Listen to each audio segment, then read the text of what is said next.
Hey everybody, this is Ryan Baus with the Abolitionist Society of Chicago. Welcome back to Abolition 101. In this session I want to talk about the importance of going out in partnerships, in pairs, and in teams instead of going out and doing things alone.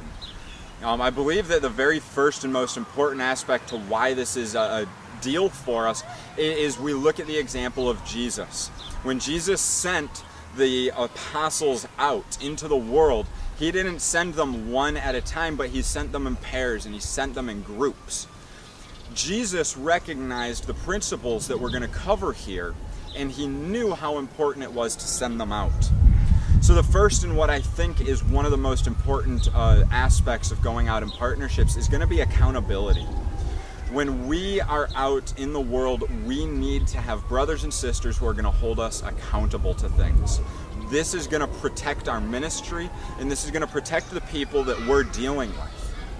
If I am lusting after a woman that I am talking to, if I start using profanity while I'm trying to give a gospel presentation, I'm going to completely take away the gospel, and I'm going to be preaching my own words instead of the words of Christ. Having a brother or sister with me to hold me accountable is going to protect me from falling into that trap or one of many other traps that can happen out there. They're also going to hold me accountable to if I say something wrong, if I quote scripture wrong, if I say something that might not be biblical. So again, this is really a protection for us, as well as it's a protection for the gospel, which is the most important thing to us. The second portion of this is going to be having an extra voice. I know that when I'm out evangelizing, a lot of times I'm paying attention to the conversation. I'm thinking about how I'm going to respond. I'm trying to work this out. And so having a partner next to me who might be recognizing context clues that I don't see, they might be hearing portions of what the person is responding with that I don't hear, is going to add a really powerful extra layer. On top of that, there's the idea that if I'm just talking to one person, I can only go for so long before the conversation gets tedious. If I have a partner with me, though, we can kind of trade off and we can feed off of each other's strengths and weaknesses in an evangelistic encounter. We're just going to make that presentation more powerful. And the third principle here is prayer.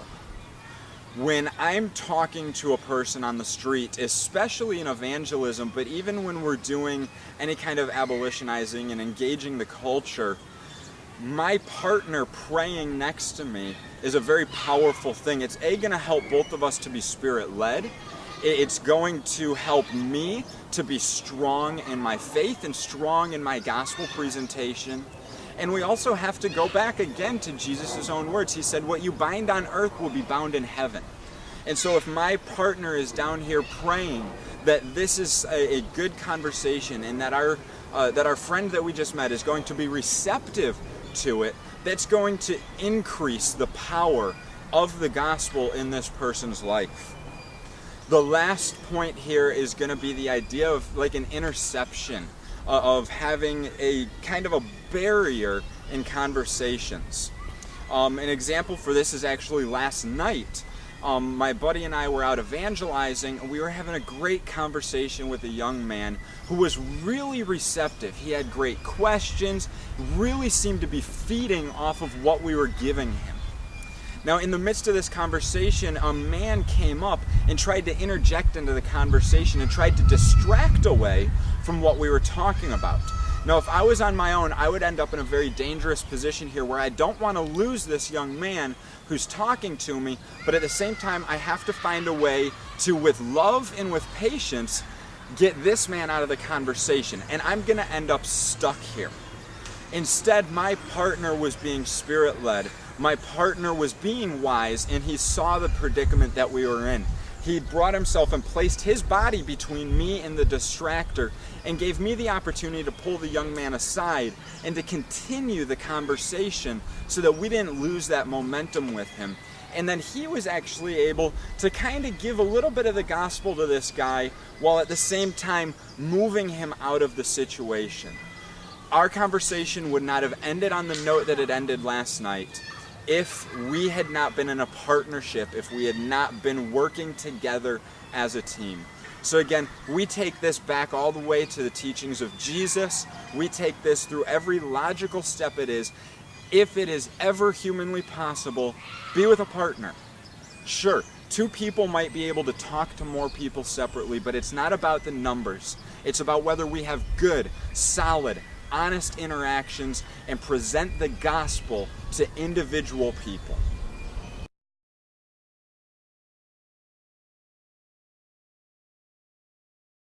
Thanks for watching the video. I hope that this has helped you out a lot.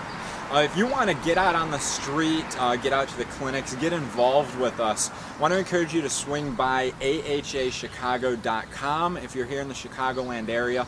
If you don't live in Chicago, swing by abolishhumanabortion.com.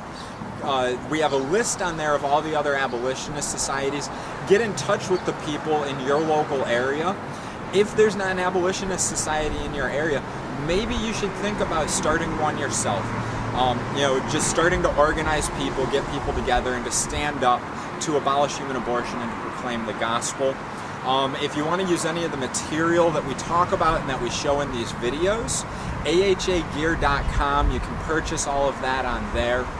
The last thing is just, if there's anything that you would like to see us talk about, anything that you would like to understand more about, feel free to swing by either ahachicago.com and leave us a message. Swing by one of the Facebook pages. Let me know what it is that you would like to see, what it is that you're interested in. And hopefully either myself or one of the other abolitionists will be able to break that down, lay it out. We want to make sure that you have all the information possible and you're as equipped as you can be to go out and do the work of abolition.